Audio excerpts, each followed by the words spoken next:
Swayam Prabha. Digital India. Educated India.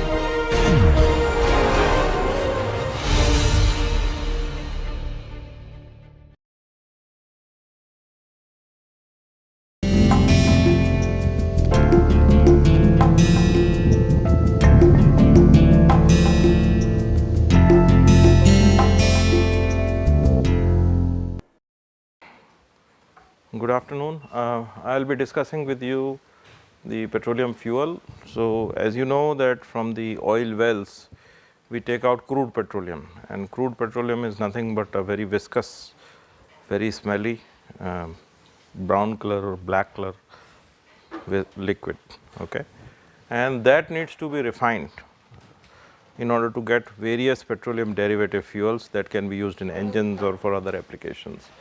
So, this process of purification of petroleum or refinement of petroleum into and separation into different usable products is called the process of refining. So, process of separating the petroleum into useful fractions and removal of undesirable impurities is called refining. Petroleum, when it is taken out, it also has certain amount of ash, certain metals are there, very heavy fractions are there. They cannot be put in the engine. So, therefore, crude petroleum can never be used in the engine as fuel, and what is used is the refined products from petroleum.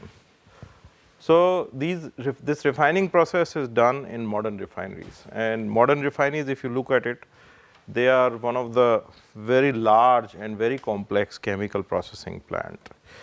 And what comes in is crude petroleum, and what goes out is different types of products that are refined from the petroleum using the process of fractional distillation and a host of other processes. So, in today's lecture we will be trying to understand, basically the fractional distillation process, what are the other processes to convert one type of hydrocarbons into another type of hydrocarbons or more desirable ones. Okay. So, if you look at the refineries, modern refineries, the basic principle is that the constituents of petroleum have different boiling points, which roughly vary with their molecular weight. So, if you look at petroleum, there could be products ranging from C3 all the way to C60, C100.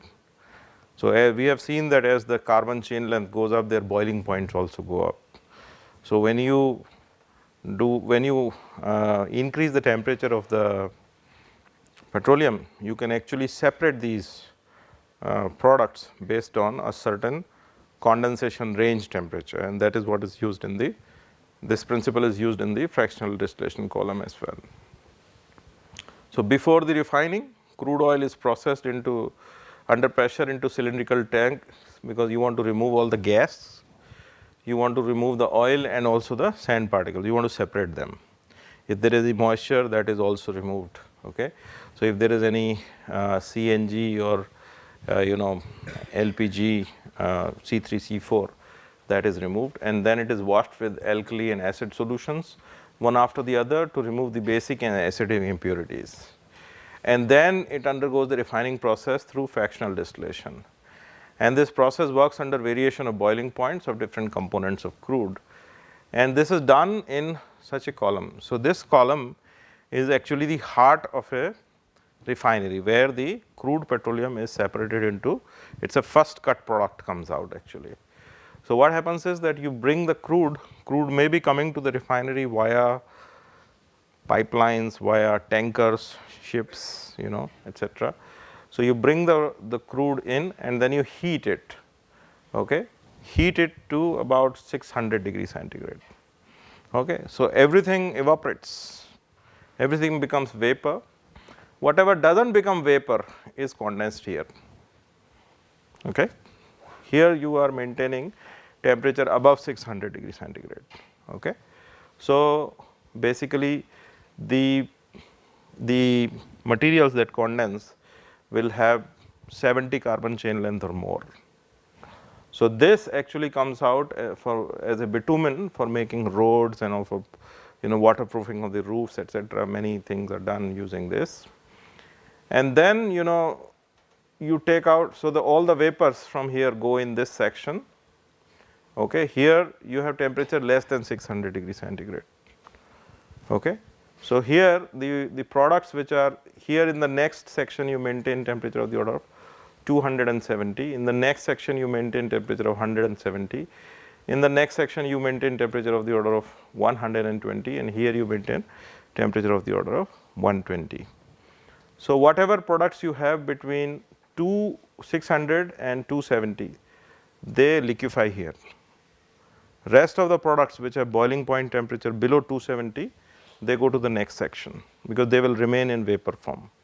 Okay. They condense here and this is taken out, and this is basically called fuel oil. Okay.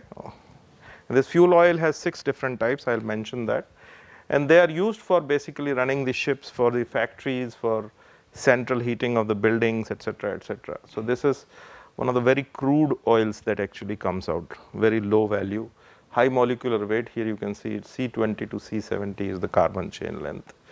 And then the next section what comes out is C20 to C50, it is between temperature 270 to 170, and this is the lubricating oil. So, lubricating oil is used for many things, making polish, wax, etc., etc. And then you have diesel coming out. Okay.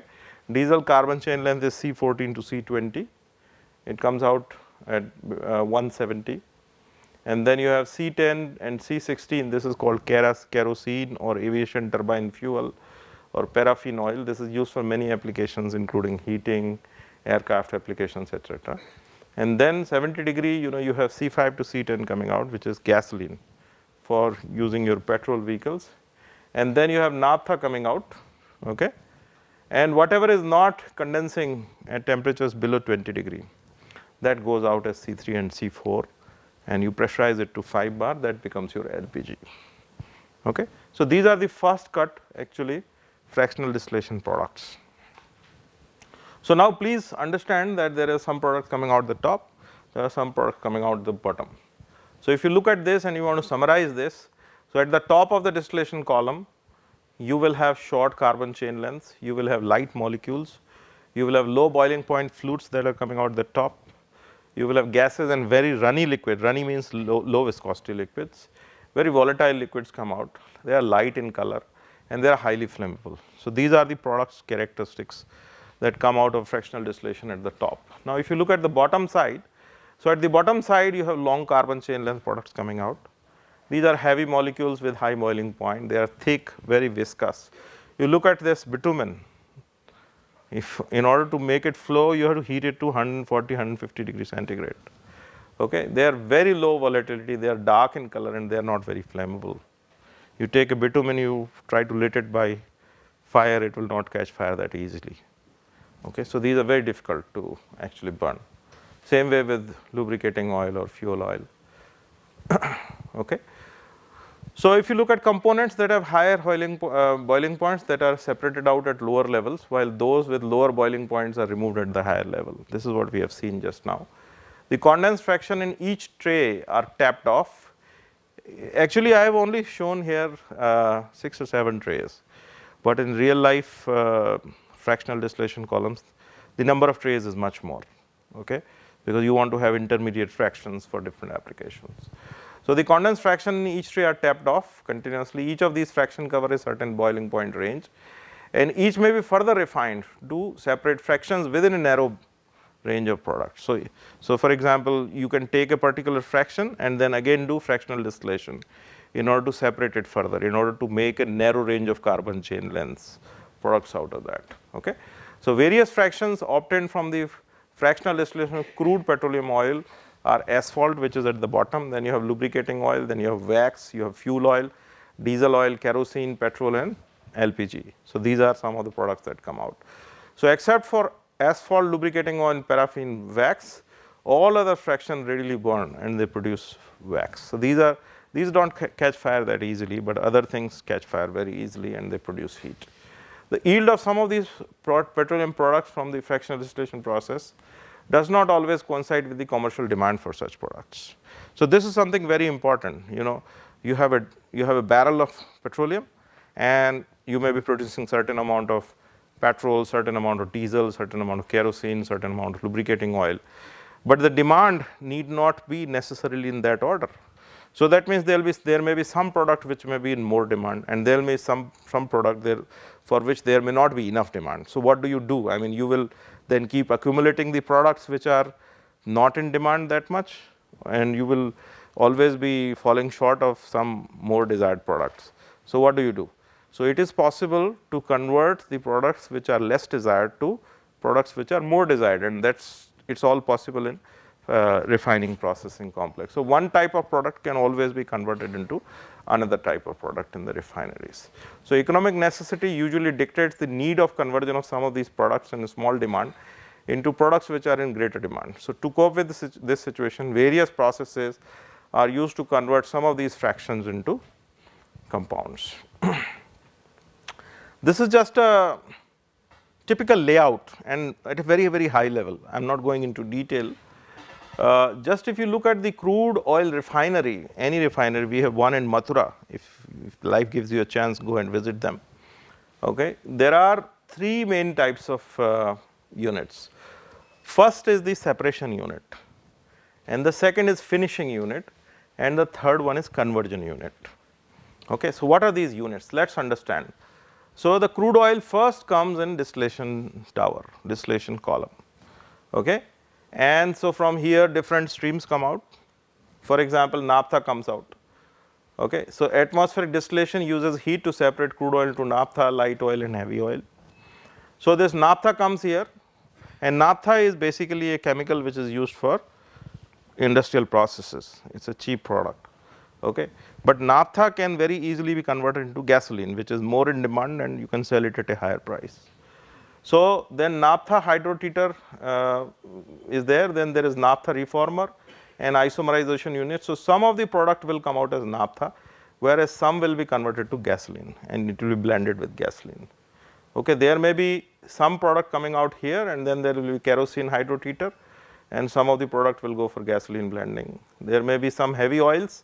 These heavy oils pass through different machines, different units called fluidized catalytic converter, cracker, fluidized catalytic cracker, FCC, very, very popular set of equipment. Then you have coker, you have hydrocracker, you have diesel hydro treater, then gasoline hydrotreater, and they will go into different tanks. So basically these are all the intermediate steps where conversion of one product into another, or less desired product into more desired product, the product in less demand to a product in more demand. All this will happen, and finally you will have finished products which are stored in the refineries. You must have seen in different cities, whenever you go to a railway station, you will find all these tanks. So similar tanks are also there in the refineries. These are big storage cylindrical tanks you must have seen in every city. Similar tanks also exist in the refineries, and that's where all these fuels are stored, and from there they are distributed to different demand centers, either via pipeline or through tankers via road or through tankers via train. Okay.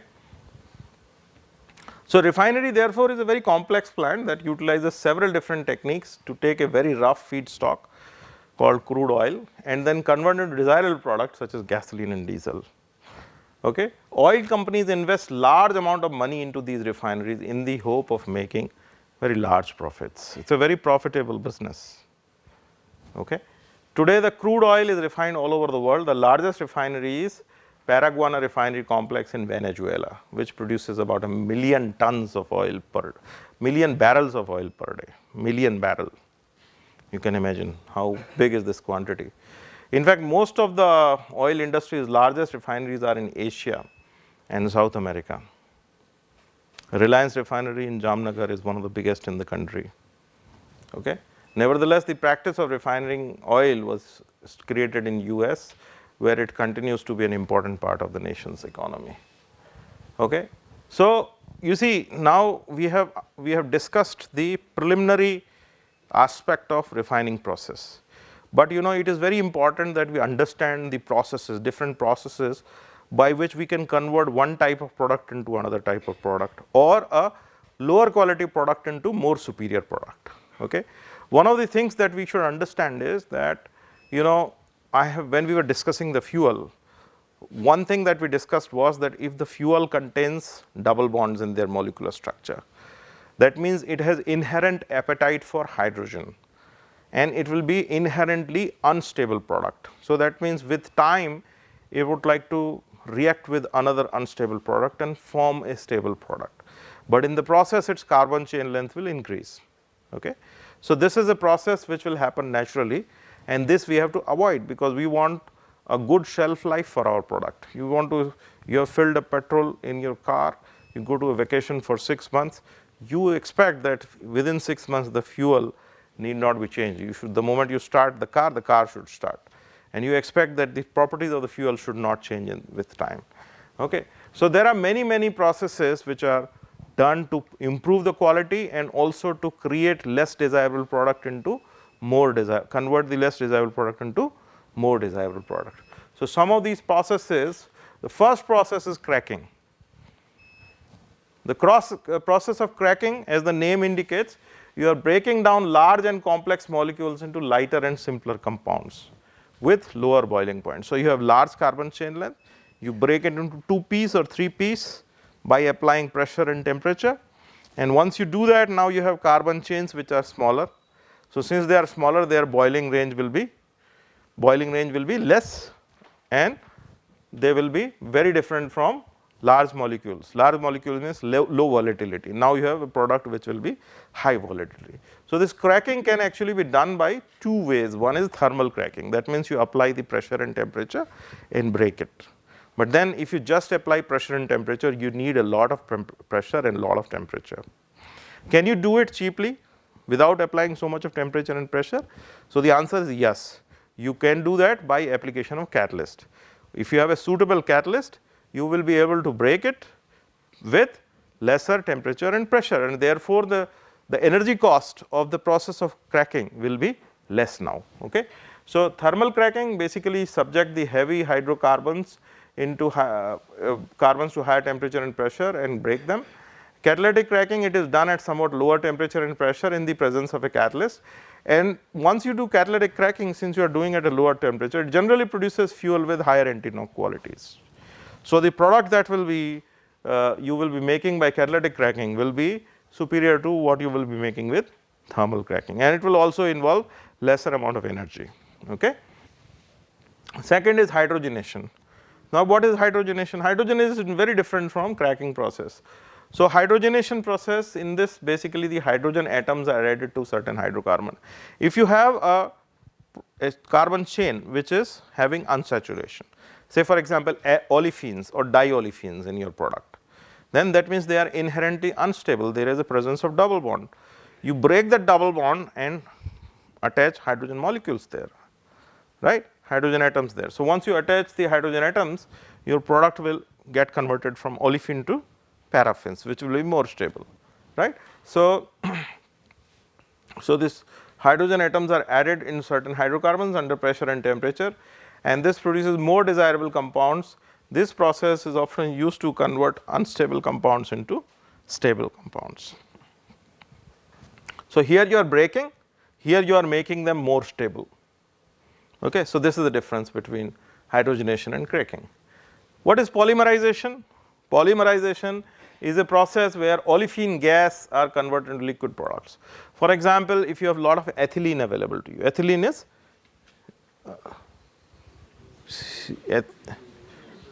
ethene, not ethylene, ethene, C2H4, right. So, C2H4 is what? Olefin, and olefin, if you combine these olefins, many of these olefins together, then you will have a larger molecule which will be saturated, right. You can break those double bonds and keep combining. So, this is the process of polymerization. So, this is a process by which olefin gases are converted to liquid products. So, once you have a certain chain length, then the molecule will not be in vapor form, it will not be in gas form, it will get converted to liquid form. So, that way gases which are unstable, they get converted to liquid which are stable. So, they are converted to liquid products that may be suitable for gasoline or other liquid fuels. This can be done thermally or in presence of catalyst, and if you use catalyst, obviously you will do it at a relatively lower temperature. Okay. The fourth process is alkylation. So, alkylation is very similar to hydrogenation, except that here instead of hydrogen you will use some methane or ethane. So, at one point you will attach hydrogen atom and other you will attach CH3 radical. Okay. So, alkylation combines light gases of different families in presence of catalyst. Generally an olefin is combined with paraffin. Olefin is liquid and paraffin is solid. Sorry, olefin is liquid and paraffin is gas. Okay. CH4 or C2H6. Okay. In this process to give branch chain hydrocarbons. Suppose, just to give you an example, suppose you have some hydrocarbon. Okay. I am not making everything, just a simple example. Then you react it with CH4. Okay. You can attach hydrogen here. You react it, and then what you can make?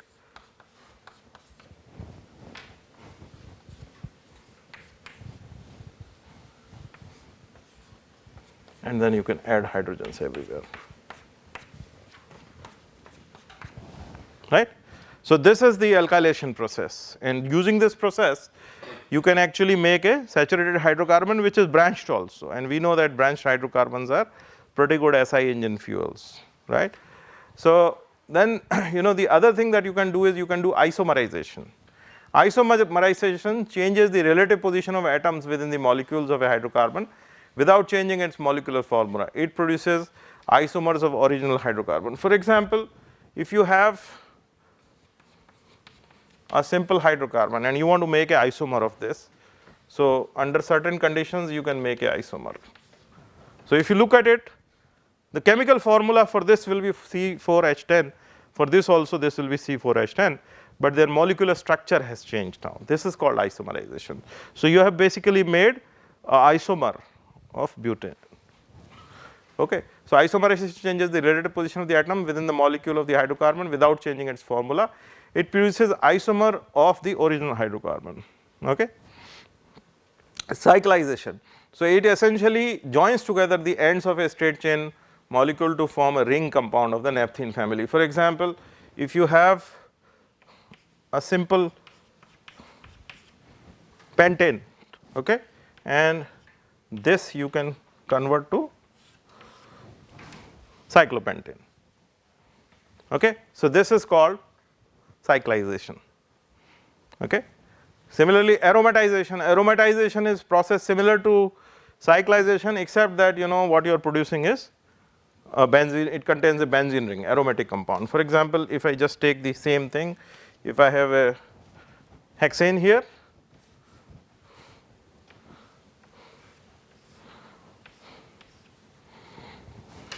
then this is aromatization. Okay. Similarly, reforming. What is reforming? Reforming is a set of cracking process in which naphtha or straight run gasoline is converted into gasoline of higher octane rating. I told you that naphtha is quite similar in terms of carbon chain length, quite close to gasoline. If you want to sell it as a premium gasoline, you take a straight run gasoline. Straight run means whatever is coming out of the fractional distillation column, or naphtha, and then you pass it through certain reforming processes and you make a product which is having higher octane number. So, that means a less desirable product into more desirable product which you can sell at a premium price, right. You must have gone to gas stations and you see regular petrol and then you see premium grade petrol. What is that premium grade petrol? Does it have more hydrogen or carbon? No, it is same, but the only thing is that its octane number is more.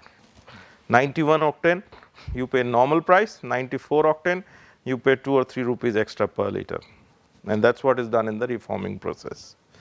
Okay. So, this reforming process actually increases the value of the product. Okay. Then the other thing, the most important process of all is very simple process, it is called blending. So, blending is a process of mixing refining products to obtain a commercial product of desired quality. You remember I told you that when we were discussing about GTL, I told you that we produce a fuel, diesel fuel, which is having octane number close to 75. And suppose in refinery process you produce a diesel product which is having a cetane number of 40. Nobody will buy that 40 cetane number product from you in the market, because everybody wants either 48 or 51. Nowadays it is 51. So, what you need to do? You need to blend these two, and once you blend these two and make the C10 number 51, then you will be able to sell the entire stock into the market. So, blending is one of the most important process that is used very, very frequently in order to play with the properties and make the products marketable. Okay. Now, let us come to look at the bird's eye view of refining products. Say if you take one barrel of petroleum, what kind of products can you actually refine from this? So, products refined from the liquid fraction of liquid oil can be placed in 10 main categories, and these are the 10 main categories. These main products can be further refined to create materials which are very common to everyday life. For example, these 10 products are, first is asphalt. Asphalt is used for making the roads. Diesel, fuel oil, gasoline, kerosene, LPG, lubricating oil, paraffin wax, bitumen and petrochemicals. These are the 10 products. Okay. Now, if you look at, if you take one barrel of petroleum, how much of each of this is going to come out? So, typical example is that 42 gallon barrel of refined crude oil, if you look at 47% of this will be gasoline, 23% will be diesel and heating oil, 18% will be other products, 10% will be aviation turbine fuel or jet fuel or kerosene, 4% will be LPG and 3% will be asphalt. So, if you look at petroleum and petrol and diesel, this itself will constitute about 70% of the petroleum refining. Now, if you look at the case of India, I told you that India is a highly dieselized economy. Every barrel you are producing 47% gasoline, but every 100 liter of petrol and diesel that we consume, 85 liter is diesel, 15 liter is gasoline. That means for every liter of gasoline you consume about 6 to 7 liters of diesel. Are you producing that much in that fraction? The answer is no. So, then you have to go back to the drawing board and see how these processes can be used to produce more diesel and less gasoline. In rest of the world it is 50-50, most countries.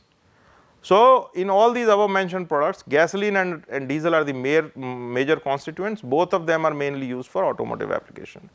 Jet fuel is another major fraction which is used for supporting the aviation turbine fuel, nothing but kerosene. Okay. Let us look at the products where they are used. So, the first product is asphalt. Asphalt is what is left out at the bottom of the refining process. So, this is commonly used for making roads. It is a colloid of asphaltenes and maltenes, these are the compounds, and they are separated from the other components of crude oil by fractional distillation. And generally asphalt is stored and transported at 140 degrees centigrade. If you keep the temperature below it, it will lose its flow properties. If you want to store it, it will become a rock solid. So, you better keep it heated so that you can take it out whenever required. Okay. Diesel is fuel that can be used in diesel engines, and it comes out of fractional distillation between 200 to 350 degrees centigrade. Okay. Please remember this is the boiling range, 200 to 350. Diesel has a higher density than gasoline, and it is simpler to refine from crude oil. It is the most commonly used fuel in the transportation sector. Then you have fuel oil. What is fuel oil? Fuel oil is any liquid petroleum product that is burnt in the furnace to generate heat. So, all the furnaces that are used in industries, all the heavy stuff, cheap stuff, not very refined product. So, it is also the heaviest commercial fuel that can be produced from oil. So, it is basically just above the asphalt. Everything else, anything that can burn in the furnace just above asphalt is basically this. So, this is quite cheap. There are 6 classes. Within this, I told you that you will have fuel oil, but you can further refine it to different grades. So, 6 different types of fuels can be used. For example, one is called DFO, distillate fuel oil, then diesel fuel oil, then light fuel oil, then gas oil, then residual fuel oil, and heavy fuel oil, heavy HFO. Some of these are used in ships, okay, and they have to be kept heated. In diesel engines they are used, but those diesel engines are like 1 meter diameter, 3.5, 4 meters, stroke 60 RPM, 120 RPM, that kind of speeds, big ones, tankers. Okay, they use some of these cheap oils because their fuel the economy in terms of money matters a lot. Okay, so residual fuel oil and heavy oil are known commonly as Navy special fuel oil or bunker fuel, and both of these are called also called furnace fuel oil. Then come to gasoline. Another refining product is gasoline. So almost half of the crude oil refined is converted into gasoline, and it is used as fuel in IC engines. What is gasoline? It's a mixture of paraffins, naphthenes and olefins. Aromatics is also there. Specific ratio of these parts depend on the refinery where the crude oil is processed. Okay. Now there are very stringent norms and specifications that okay, your paraffin should be this much percent, your naphthalene should be this much percent or less, or your aromatic should be this much percent or less. So gasoline is called by different names in different parts of the world. For example, in India we call petrol. In some gas this is called petroleum, some countries it is called petroleum spirit. In America it is called gas. Gas really does not mean gas in vapor form. Gas really means gasoline, okay, or petrol, or it's called petrol gasoline. In some countries it's called mo gas or motor gas. So these are basically the synonyms of gasoline. Then you have kerosene. Kerosene again is collected through fractional distillation, and kerosene falls somewhere in between diesel and petrol. So its boiling range is between 140 and 270. It's a combustible liquid that is thin and clear. Okay, kerosene is the most commonly used jet fuel and also for heating purposes. In India we use it through public distribution system as a kitchen fuel for poor people. Okay. Of course, most of it ends up in mixing with petrol. It is not really used in cooking by poor people. Okay. So there are leakages. So in the early days of the oil, kerosene, when the refining process just started, at that time whale oil was used for lighting, for illumination. So kerosene was the first fuel which replaced the whale oil for lanterns. Now the kerosene is used as a fuel in portable stoves, kerosene space heaters, and in liquid pesticides. So these are the applications of kerosene. Then comes LPG, liquefied petroleum gas. It's a mixture of gas that is most often used for heating applications, aerosol propellant, refrigerant, and most importantly it is used as kitchen fuel for cooking purposes. Main constituents are propane and butane. At atmospheric pressure LPG evaporates, so it needs to be pressurized in steel bottles, and this pressure is only 12 bar. Okay. Then next product coming out of the refining process is lubricating oil. Lubricating oil is nothing but base stock and additives. Base stock is basically what is coming out of refining process, and then you add some chemicals in it in order to enhance its properties, desirable properties. Okay. So different types of lubricating oils are basically, it depends on what kind of feedstock you are using. If you are using paraffinic petroleum crude oil, then you will be producing paraffinic lubricating oil, naphthenic lubricating oil, and aromatic lubricating oil. Okay. Most commonly known lubricating oil is motor oil, which protects moving parts inside an IC engine. Then you have paraffin wax. What it is used for? It's basically a white, odorless, tasteless, waxy solid at room temperature. Its melting point is between 48 to 63 degrees C, depending on other factors. It's an excellent electrical insulator. All the wires are insulated with wax. Second only to Teflon, it's a specialized product of petroleum. All the motor windings you must have seen. Motor windings have this copper wire, and there is a very crystal clear coating. So even if you make a bundle of it, It does not short circuit because it is coated with wax coating. Okay. So, paraffin wax is used in dry wells to insulate the buildings.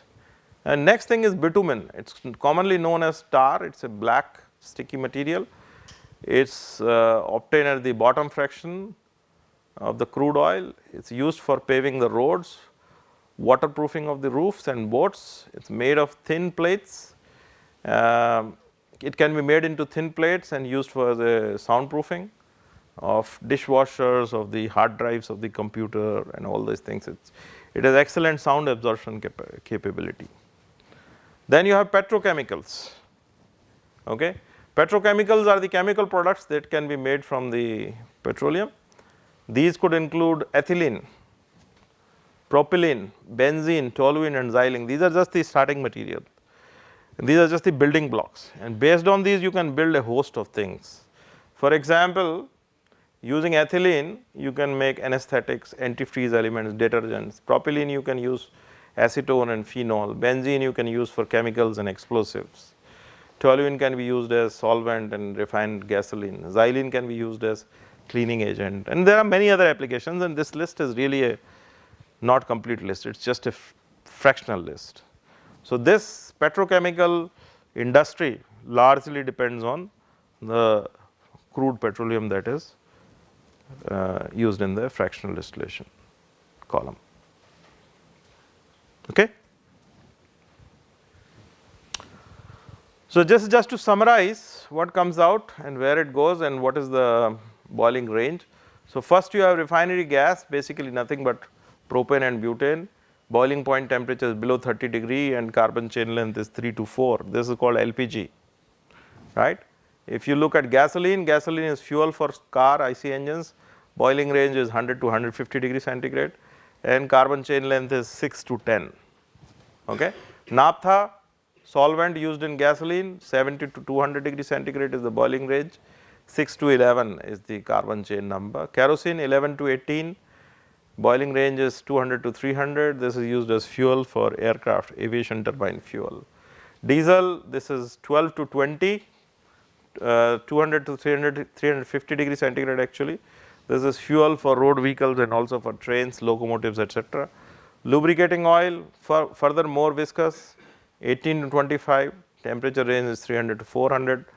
Used as a lubricant for all kinds of machine including the manufacturing machines as well as in IC engines. If you look at fuel oil, this is further heavy, 20 to 27 carbon chain length, comes out between 350 to 450, used for shipping, space heating, etc. Then you have grease and wax.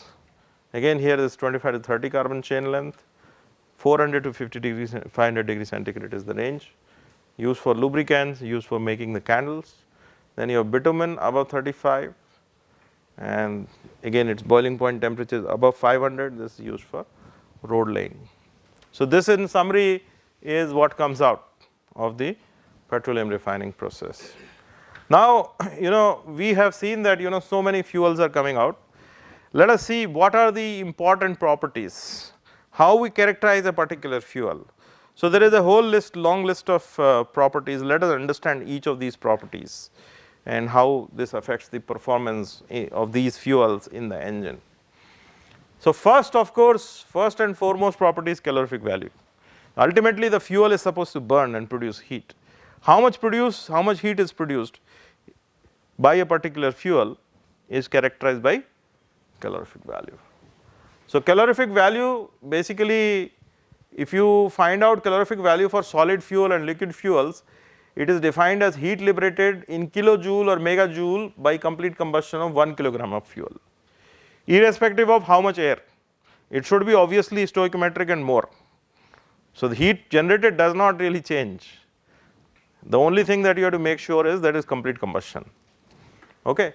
And so, please remember this heat is in kilojoule or megajoule and it is divided by mass of the fuel. So, you are trying to find out megajoule per kilogram, units will be megajoule per kilogram. But then if it is in gas, you can't really measure the mass, because mass will then directly depend on the pressure. So, gas calorific value is not measured by mass, it is measured in kilojoule per meter cube at standard temperature and pressure. Okay. So, this is how you measure. Now, again calorific value is two types, one is the higher calorific value, the other one is lower calorific value. What is the difference? The difference is that in any combustion process you are producing carbon dioxide and water vapor. If you condense the water vapor and bring it to the room temperature, it will also release some heat, and that heat is called basically nothing but sensible heat plus latent heat of vaporization, both are released, right. So, if you take that into account, the heat released by a fuel will increase. So, that is called higher calorific value. Now, when it comes to engine, do we or can we condense the vapor? We do not want condensation of the vapor even in the tailpipe, because that will corrode. So, that is why if you do not consider that latent heat of vaporization for water vapors, then the heat released is called lower calorific value. So, in the context of IC engines, this is one smart thing that is done by earlier scientists. So, you have certain work done divided by higher calorific value or lower calorific value, where the numbers will look better with lower denominator. So, the earlier guys who used to make the engines in 1900, 1910, just to do the mathematics and make their numbers look better, they chose to go for lower calorific value instead of higher calorific value, and the justification given was that we do not condense the water vapor and therefore we go for, but the fact is that it was probably chosen because they wanted their numbers to look better. They wanted to divide it by small denominator. Okay. So, higher calorific value, all fuels containing hydrogen in the available form will react with oxygen during combustion to generate steam. The steam may condense when the products of combustion are cooled to initial temperature. This results in maximum heat being extracted. This heat is called higher calorific value HCV or gross calorific value GCV. Lower calorific value is basically the difference in HCV and the heat absorbed by water during its conversion to vapor and constituents applied at air temperature. The amount of latent heat depends on the pressure at which the phase change has occurred, which is difficult to estimate. It may be estimated that vaporization to take place at saturation pressure corresponding to standard temperature at 15 degrees centigrade. So, there is a formula that is given based on the latent heat, because you know how much is the latent heat of vaporization of water. So, this formula relates higher calorific value with lower calorific value, and it says LCV is equal to HCV minus X into 2466 kilojoule per kilogram. What is X? X is the fraction of water vapor present in the products of combustion for 1 kilogram of fuel. So, whatever is the fraction 0.1, 0.2, 0.3, you put it here and then you can calculate the lower calorific value.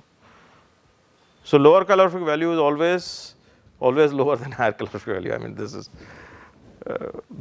this is natural. I mean,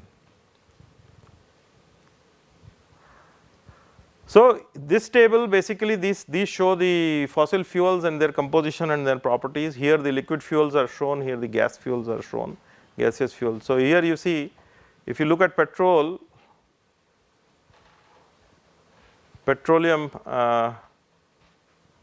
this should be 0.79, sorry, this is the wrong number here. So this should be 0.79. So if you look at specific gravity of petrol, it's 0.74. It contains about 85% carbon, about 14-15% hydrogen. As calorific value, higher calorific value is 46.9 megajoule per kilogram. Diesel, you can see it's much more density, and its calorific value is 46 megajoule per kilogram. It contains 86 to 87% carbon, 12.8% hydrogen, and some amount of sulfur. Nowadays, the sulfur numbers have gone down quite a bit. You can actually safely ignore sulfur now. Modern fuel which is sold in the market, Euro 4 diesel, does not contain sulfur, which you really need to take into account in calculations. It's less than 50 ppm, so you don't even worry about it. Heavy fuel oil, on the other hand, is very, very heavy, density is very high, its calorific value is very low. Please understand one thing very, very clearly. You go to the market, how do you buy the fuel? You buy the fuel by kilograms or you buy the fuel by liter? You always buy the fuel by liter. So, if you look at the petrol, the density is very, very low. That means 1 kilogram of fuel will be 1.3 liter roughly. So, you are actually buying less amount of energy per liter compared to diesel. And where do you pay more? Petrol or diesel? Obviously, petrol is more expensive. So, that means for buying a lesser amount of energy, you are paying more amount of money. So, there is a little bit of a dichotomy here. Okay.